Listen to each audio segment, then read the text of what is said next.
कहानी की शुरुआत में हमें एक मुर्दा घर दिखाया जाता है जहां मिन नाम का लड़का अचानक से जिंदा हो जाता है, पर उसे कुछ भी याद नहीं आ रहा था। इसलिए वो उस रूम से बाहर निकलने की कोशिश करता है। तब उसे देखकर वहाँ के सभी वर्कर्स बुरी तरह डर जाते हैं। जिसके बाद मिन को एक बेड पर लिटा दिया जाता है। यहाँ मिन की माँ रूडी भी होती है, जो कि अपने बेटे को जिंदा देखकर बहुत खुश थी। पर तभी मिन बेहोश हो जाता है और जब उसे होश आता है तो वो खुद को हॉस्पिटल के एक रूम में पाता है। मिन को कुछ समझ नहीं आता, इसलिए वो वहाँ से भागने की कोशिश करता है। जिस दौरान उसके सामने डॉक्टर और नर्स आ जाती हैं, जो कि उसे क्रीपी तरीके से घूरते हुए उससे अजीब भाषा में बात करने लगते हैं, जिससे मिन और भी डर जाता है। इसलिए वो लिफ्ट की तरफ भागता है, पर लिफ्ट काम नहीं कर रही थी। इसलिए वो एक विंडो से बाहर चला जाता है, जहाँ बारिश के कारण उसका पैर फिसल जाता है और वो नीचे गिरने लगता है। पर तभी एक अनजान शक्ति उसे बचाकर बिल्डिंग पर खड़ा कर देती है। मिन को ये सब एक सपने की तरह लग रहा था, क्योंकि वो बिल्डिंग से गिरने की बजाय उस पर चल रहा था। इसी दौरान वहाँ विंडो साफ करने वाला आदमी आता है,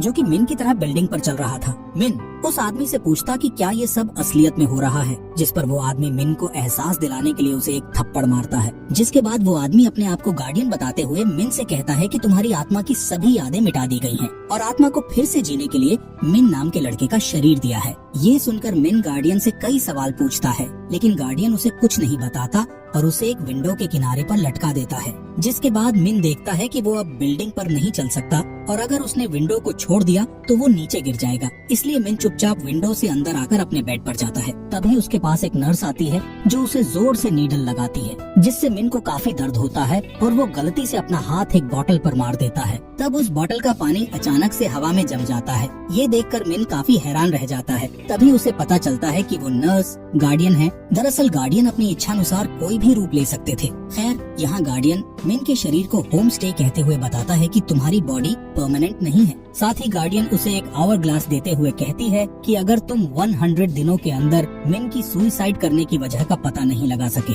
तो तुम्हारी आत्मा को मिन के शरीर से निकाल दिया जाएगा और तुम दोबारा मर जाओगे, जिससे फिर कभी भी तुम्हारी आत्मा जन्म नहीं ले पाएगी। इसके बाद गार्डियन वहाँ से जाते हुए मिन से कहती है कि वो किसी को भी न बताए कि वो मिन नहीं है। अगली सुबह एक डॉक्टर मिन के चेकअप के लिए आता है। तब मिन एक दवा के स्टिकर से अपना पूरा नाम पढ़कर डॉक्टर को बताता है, जिससे डॉक्टर को लगता है कि मिन को सब कुछ याद आ गया है। इसलिए वो उसे हॉस्पिटल से डिस्चार्ज कर देते हैं। डिस्चार्ज होने के बाद मिन अपनी माँ के साथ अपने घर जाता है, जहाँ उसे पता चलता है कि उसका एक बड़ा भाई भी है, जिसका नाम मैन है। पर हैरानी की बात ये थी कि मैन मिन के वापस आने से खुश नहीं था। यहाँ रूडी मिन से कहती है कि तुम्हें अभी के लिए मैन के साथ ही सोना होगा, ताकि तुम पर नजर रखी जा सके। इसके अलावा वो उसके लिए नए कपड़े लाने का कहती है, पर तब तक के लिए वो उसे मैन के कपड़े पहनने का कहती है। जब मैन ये बात सुनता है तो वो अपनी माँ से कहता है कि मैं आज रात एक दोस्त के यहाँ रहूंगा, और फिर मैन वहाँ से चला जाता है। इधर मिन अपनी माँ से पूछता है कि जब मैंने सुसाइड की थी तब उस दिन क्या हुआ था, जिस पर रूडी कहती है कि मैं इस बारे में कोई भी बात नहीं करना चाहती। इसके बाद मिन अपने पिता को देखता है, जो कि कॉल पर बिजी थे। इसलिए वो मिन से मिलने के लिए उसे वेट करने का कहते हैं, जिससे मिन को बहुत अजीब लगता है कि उसके पिता उसका वेलकम करने के बजाय उसे वेट करने के लिए कह रहे हैं। इसके बाद जब रात में सब लोग सो जाते हैं, तब मिन घर के चारों ओर देखता है, जिस दौरान उसे एक फैमिली एल्बम दिखाई देती है। लेकिन इस एल्बम में उसकी तस्वीरें नहीं थी, जिससे मिन को थोड़ा अजीब लगता है। यहाँ से मिन अपने पुराने रूम की तलाशी करने के लिए जाने लगता है, लेकिन उसके रूम का गेट बंद था। इसलिए मिन दरवाजे के नीचे से झांककर रूम को देखने की कोशिश करता है, लेकिन तभी मैन वहाँ आ जाता है और उसे वापस सोने के लिए भेज देता है। अगली सुबह जब मैन की आंख खुलती है तो वो देखता है कि मैन अपना लैपटॉप लेकर बाहर जा रहा है।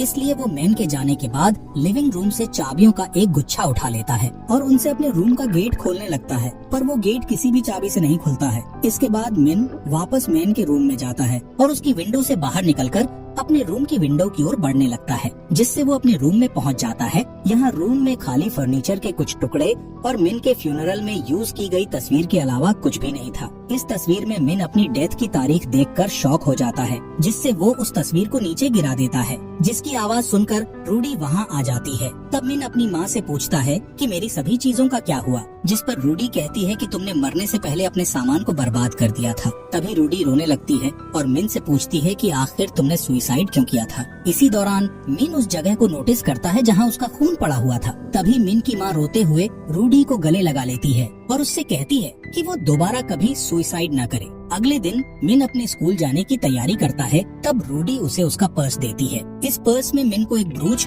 और उसकी माँ का बिजनेस कार्ड मिलता है, जिससे उसे पता चलता है कि उसकी माँ एक इंजीनियर है और उन्हें अक्सर काम के लिए शहर से बाहर जाना पड़ता था। इसके बाद रूडी मिन को स्कूल में ड्रॉप करने जाती है और उसे समझाती है, अगर कोई तुमसे स्कूल न आने की वजह पूछेगा तो तुम्हें बताना है कि मैं बीमार था। दरअसल मिन के साथ जो भी हुआ उसके बारे में रूडी ने स्कूल में कुछ भी नहीं बताया था। जब मिन स्कूल में जाता है तो पता चलता है कि उसके ज्यादा दोस्त नहीं थे, बल्कि उसकी सिर्फ एक बेस्ट फ्रेंड थी जिसका नाम लाई था और उसे मिन पर क्रश था। ली और मिन बात ही कर रहे थे कि तभी ली को याद आता है कि उन्हें स्टंट क्लब की मीटिंग में जाना है, जिसमें मिन ने भी हिस्सा लिया था। इसीलिए दोनों उस मीटिंग में जाते हैं, जहां लीडर मिन को याद दिलाते हैं कि उसे अगले कंपटीशन में जाने के लिए एक ड्राइंग बनानी होगी। इसलिए मिन तुरंत काम पर लग जाता है। जिस बीच उसे कुछ लड़कियां दिखाई देती हैं, जो कि वही ब्रूच पहने हुई थी जो मिन ने अपने पर्स में देखा था। इसके बाद मिन उन लड़कियों का पीछा करके उनकी क्लास तक पहुंच जाता है, जहां उसे पता चलता है कि वो ब्रूच ओलंपिक्स क्लास के स्टूडेंट्स का है।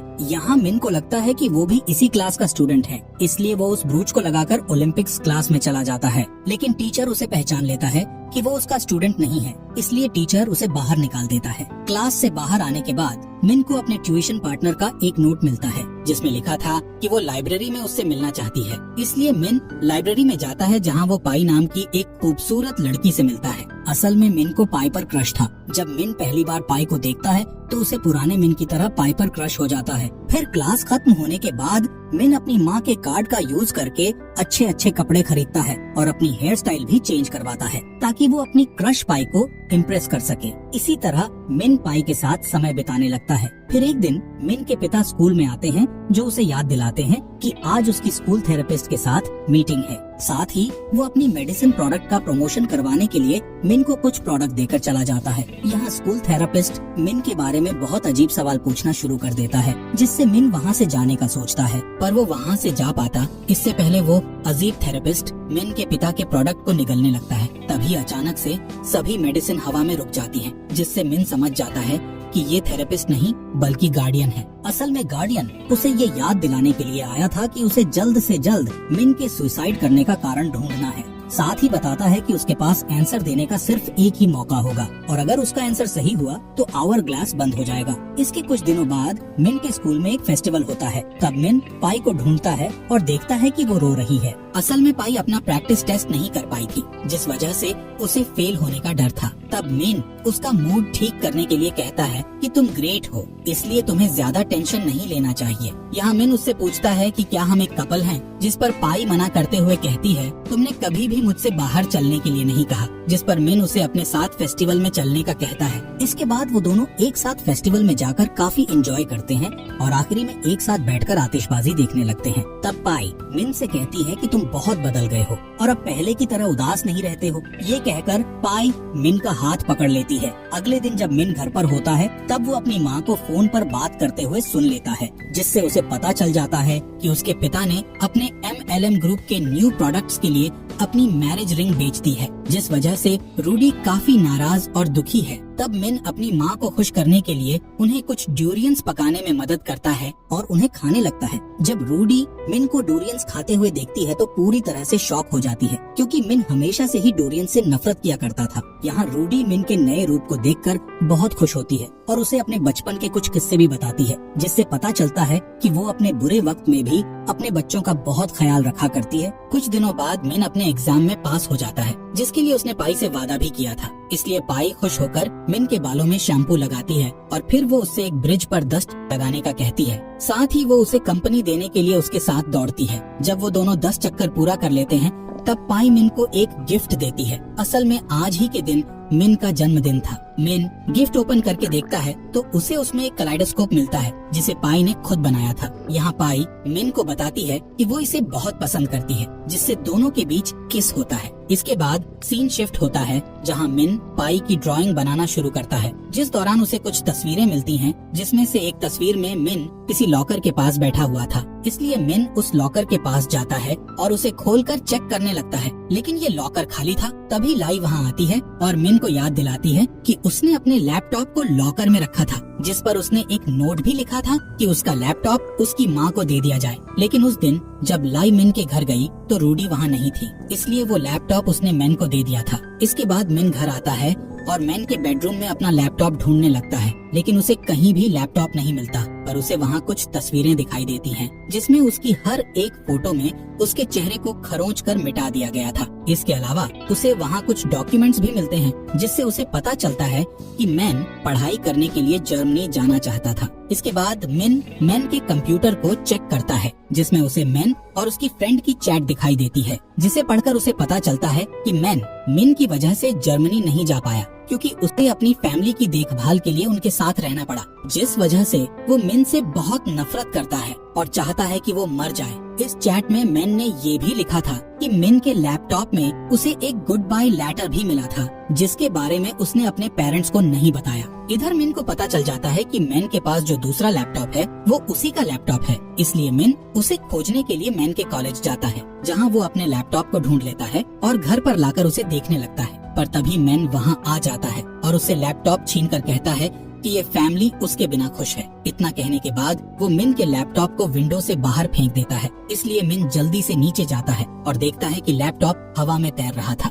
असल में गार्डियन वहीं पर बैठा हुआ था, जिसने लैपटॉप को अपनी पावर से हवा में रोक लिया था, पर वो उस लैपटॉप को जल्द ही जमीन पर गिरा देता है और मिन पर हंसने लगता है। इसके बाद मिन अपने लैपटॉप को घर ले आता और उसे चालू कर देता है। वो देखता है कि उसके लैपटॉप में सिर्फ एक फाइल बची है, जो कि उसका गुड बाय लेटर था। इस लेटर से मिन को पता चलता है कि उसने सोडा में जहरीली दवाई मिलाकर उसे पी लिया था, पर मरने से पहले उसने अपनी सभी तस्वीरों से अपना चेहरा खरोंच कर मिटा दिया था और अपने पूरे सामान को जला दिया था। इस लेटर में ये भी लिखा था कि वो अपने पिता से नफरत करता है, क्योंकि वो MLM कल्ट में रहने के लिए उसकी माँ की सैलरी खर्च किया करते थे। वहीं मिन को हमेशा छोटा महसूस कराता था, इसलिए वो मिन से भी नफरत करता था। यानी कि इस घर में वो सिर्फ अपनी माँ से प्यार करता था, लेकिन उसकी माँ ज्यादातर घर से दूर रहती थी। इसलिए मिन की लाइफ में सिर्फ पाई ही बची थी, जिसे वो पसंद किया करता था। फिर एक दिन मिन पाई से मिलने जाता है, जहाँ वो देखता है कि उसका टीचर पाई के साथ जबरदस्ती कर रहा था और पाई भी टीचर को ऐसा करने से रोक नहीं रही थी, जिससे मिन पूरी तरह से शॉक हो जाता है। यहाँ मिन उस टीचर को रोकने की कोशिश नहीं करता, लेकिन अगले दिन वो उस टीचर के पास जाता है और उसे एक पंच मारकर नीचे गिरा देता है, जिसके बाद वो पाई को अपने साथ छत पर ले जाता है और उस पर चिल्लाने लगता है कि आखिर वो अपने टीचर के साथ ऐसा क्यों कर रही थी, जिस पर पाई रो पड़ती है और बताती है कि मैं उस टीचर को पसंद नहीं करती, लेकिन फिर भी मैं उनके साथ रहती हूँ, क्योंकि उनकी मदद से ही मैं ओलंपिक्स टीम में जा सकती हूँ। इससे पता चलता है कि पाई को अपने फ्यूचर के अलावा कुछ भी मायने नहीं रखता है, जिससे मिन को लगता है कि पाई को उसकी जरूरत नहीं है। इसलिए वो जमीन की ओर इशारा करते हुए पाई से कहता है कि उसे खुद को खत्म कर लेना चाहिए। इसके बाद हम देखते हैं कि मिन के पिता उसके स्कूल में आ जाते हैं, क्योंकि प्रिंसिपल ने उसके पिता से मिन की शिकायत कर दी थी। यहाँ मिन के पिता उससे पूछते हैं कि आखिर तुम नॉर्मल लड़के क्यों नहीं हो सकते, जिस पर मिन अपने पिता से गुस्सा होते हुए कहता है कि तुमने MLM ग्रुप के लिए मेरी माँ की रिंग को क्यों बेचा था। ये बोलकर मिन वहाँ से चला जाता है। कुछ समय के बाद मिन को अपनी माँ का बिजनेस कार्ड दिखता है, जिस पर वो एक एड्रेस देखता है और उस एड्रेस पर चला जाता है, जहाँ वो अपनी माँ को उनकी नई फैमिली के साथ देखकर चौंक जाता है। वहीं रूडी भी मिन को देख लेती है, इसलिए वो मिन को समझाने की कोशिश करती है, लेकिन मिन रोते हुए अपने घर के लिए निकल जाता है। इसके बाद मिन एक ब्रिज पर खड़ा हो जाता है। इस दौरान बहुत बारिश भी हो रही थी। मिन उस ब्रिज के नीचे देखता है और सोचता है कि उसे फिर से सुसाइड कर लेनी चाहिए। तभी बारिश की बूंदें अचानक रुक जाती हैं और गार्डियन वहाँ आ जाता है, जो मिन के पास आकर उसकी सुसाइड का कारण पूछती है, जिस पर मिन जवाब देता है कि मिन इस लाइफ से नफरत करता था और उसने जो भी किया उसके पीछे मिन की गलती नहीं थी, बल्कि उसकी फैमिली और पाई की गलती थी, क्योंकि वो सभी भरोसे के लायक नहीं थे। मिन के जवाब देने पर भी गार्डियन का आवर ग्लास बंद नहीं होता। इसका मतलब था कि मिन ने जो जवाब दिया है वो गलत है। इसलिए गार्डियन मिन को याद दिलाता है कि उसके पास अब बस 3 दिन बचे हैं। इसके बाद मिन अपने घर लौट जाता है और अपने रूम की सारी चीजें तोड़ने लगता है तभी ली वहाँ आती है और मिन से कहती है कि तुमने अभी तक ड्राइंग क्यों नहीं बनाई, जिस पर मिन ली से कहता है कि तुम्हें मेरी चिंता करने की जरूरत नहीं है। साथ ही वो ली से बेरहमी से बात करना शुरू कर देता है और उसे बताता है कि मिन ने तुम्हें कभी भी अपना दोस्त नहीं माना और ना ही वो तुम्हें पसंद करता था। ये सुनकर ली को बहुत बुरा लगता है। तभी मिन बताता है कि उस दिन मिन स्कूल इसलिए नहीं आया था क्योंकि वो उस दिन खुद को खत्म करने वाला था और उसने एक गुड बाय लेटर भी लिखा था जिसमें उसने तुम्हारा नाम तक नहीं लिखा था। ये सारी बातें सुनकर ली रोने लगती है और वहाँ से चली जाती है। इसके बाद शाम को मिन और उसके पिता रूडी को लेने जाते हैं, जो कि आज ही के दिन काम से लौटकर घर आ रही थी। रूडी बहुत थकी हुई थी, इसलिए वो घर जाना चाहती थी, लेकिन मिन उन्हें एक साथ डिनर करने के लिए बाहर चलने का कहता है। इसलिए वो तीनों एक रेस्टोरेंट में जाते हैं, जहाँ मिन वॉशरूम जाने का बोलकर अपने पेरेंट्स को अकेला छोड़ देता है, लेकिन वो वॉशरूम नहीं गया था बल्कि छुपकर उनकी बातें सुन रहा था।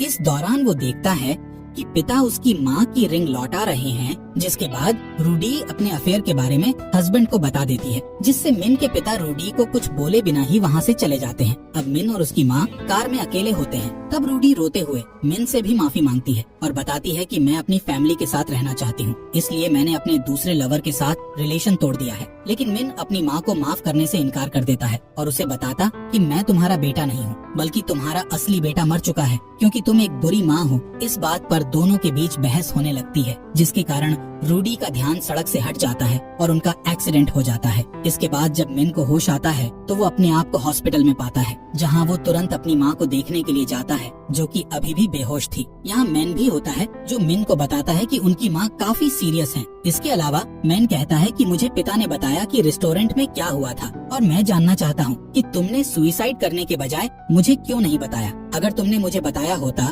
तो मैं तुम्हारी मदद करता। साथ ही उससे कहता है कि तुम्हें ये सोचना बंद कर देना चाहिए कि तुमसे कोई प्यार नहीं करता। अब क्योंकि मिन को चोट नहीं लगी थी, इसलिए उसे घर भेज दिया जाता है। घर पर उसे डूरियन स्वीट मिलती है, जो कि उसकी माँ ने उसके लिए रखी थी। वहीं उसे कैलेडोस्कोप भी दिखता है, जो कि पाई ने उसे गिफ्ट दिया था। यहाँ मिन को लगता है कि वो सेल्फिश लोगों की तरह बिहेव कर रहा है। इसके बाद वो अपनी ड्राइंग को पूरा करता है, जिसके अगले दिन ओलंपिक्स टीम की अनाउंसमेंट होती है, जहाँ पाई को टीम में सिलेक्ट होने पर एक स्पीच देने का कहा जाता है। लेकिन जब पाई मिन को देखती है तो उसे गिल्टी फील होता है, इसलिए वो वहाँ से भाग जाती है। जिसके बाद मिन उसे एक क्लास में देखता है, जहाँ वो एक कांच के टुकड़े से खुद को मारने का सोचती है। इसलिए मिन उससे माफी मांगता है और उसे गले लगा लेता है। साथ ही उसे समझाता है कि मैं उस दिन बहुत गुस्से में था, इसलिए मैंने बिना सोचे समझे तुमसे कुछ भी बोल दिया था और तुम्हें खुद पर गुस्सा नहीं होना चाहिए, क्योंकि ये सब उस टीचर की गलती थी। मिन की बातें सुनकर पाई को बहुत अच्छा महसूस होता है, इसलिए वो अपने टीचर की सच्चाई बताने के लिए प्रिंसिपल के पास जाती है। वहीं मिन को अपनी नई डिजाइन की प्रैक्टिस में देर हो चुकी थी, इसलिए मिन पाई के लिए एक ड्राइंग छोड़कर वहाँ से चला जाता है। इस ड्राइंग में मिन ने पाई के सपोर्ट के लिए कुछ लाइंस भी लिखी हुई थी। इसके बाद मिन कार्ड स्टंट क्लब की रिहर्सल देखने जाता है, जहाँ वो ली से मिलता है और उससे माफी मांगता है। साथ ही उससे कहता है कि सिर्फ तुम अकेली हो जो हमेशा मेरे लिए अच्छा सोचती हो और मेरा साथ देती हो, जिसके लिए तुमने कभी भी अपनी तारीफ तक नहीं की। ये सुनकर ली मिन को माफ कर देती है और बताती है कि मैं जानती हूँ कि तुमने अभी भी टीम के लिए ड्राइंग नहीं बनाई है, इसलिए मैंने टीम को तुम्हारी पुरानी ड्राइंग दे दी है। जब मिन अपनी पुरानी ड्राइंग को देखता है तो हैरान हो जाता है, क्योंकि ये वही ड्राइंग थी जो मिन ने अभी अभी पाई को दी थी। थोड़ी ही देर में मिन के दिमाग में उसकी पुरानी यादें आने लगती हैं, जिससे उसे मिन की पिछली जिंदगी दिखाई देती है, जिसमें उसे अपनी फैमिली और पाई के साथ बिताए सभी अच्छे पल नजर आने लगते हैं। ये सोचते सोचते मिन अचानक से सीढ़ियों से नीचे गिर जाता है, जिससे उसके पास रखा आवर ग्लास जेब से गिरकर टूट जाता है। इसके बाद मिन अचानक से अपने रूम में पहुंच जाता है, जहां मिरर में उसे गार्डियन दिखाई देता है, जो कि इस बार मिन का रूप लेकर आया था, जिससे मिन समझ जाता है कि मिन की बॉडी में जो आत्मा है वो किसी और की नहीं बल्कि मिन की ही आत्मा है। साथ ही उसे ये भी पता चलता है कि उसने सुसाइड इसलिए किया था क्योंकि वो नहीं जानता था कि जिंदगी में अच्छी चीजों पर कैसे ध्यान दिया जाता है। अंत में वो मान जाता है कि उसकी सुसाइड करने के पीछे किसी की गलती नहीं थी, बल्कि ये सब खुद उसकी गलती थी। गार्डियन उसके इस जवाब से सहमत हो जाता है और मिन को उसकी आत्मा को जीतने के लिए बधाई देता है। साथ ही बताता है कि ये टेस्ट सिर्फ तुम्हें असलियत दिखाने के लिए किया गया था, यानी कि अब मिन का कहीं और पुनर्जन्म नहीं होगा और वो इसी जिंदगी को अच्छे से जिएगा। इसके बाद गार्डियन वहाँ से गायब हो जाता है, जिसके गायब होते ही मिन दोबारा स्कूल में पहुँच जाता है, जहाँ लाई उसे देखती है और उसके पास आ जाती है। तब मिन उसे गले लगा लेता है और फिर स्कूल से सीधे हॉस्पिटल में चला जाता है, जहाँ वो देखता है कि रूडी को होश आ गया है। यहाँ रूडी बताती है कि मेरा तुम्हारे पिता के साथ डिवोर्स हो रहा है, इसलिए तुम्हें डिसाइड करना होगा कि तुम किसके साथ रहना चाहते हो। इसके अलावा रूडी कहती है कि अगर तुमने अपने पिता को चुना तो मैं तुम्हें कोई दोष नहीं दूंगी, क्योंकि मैं अच्छी माँ नहीं हूँ। तब मिन रोते हुए अपने किए के लिए रूडी से माफी मांगता है और कसम खाता है कि उसे कभी भी उनका बेटा होने का पछतावा नहीं होगा। इसी दिन से मिन अपनी डेली लाइफ में वापस लौट आता है।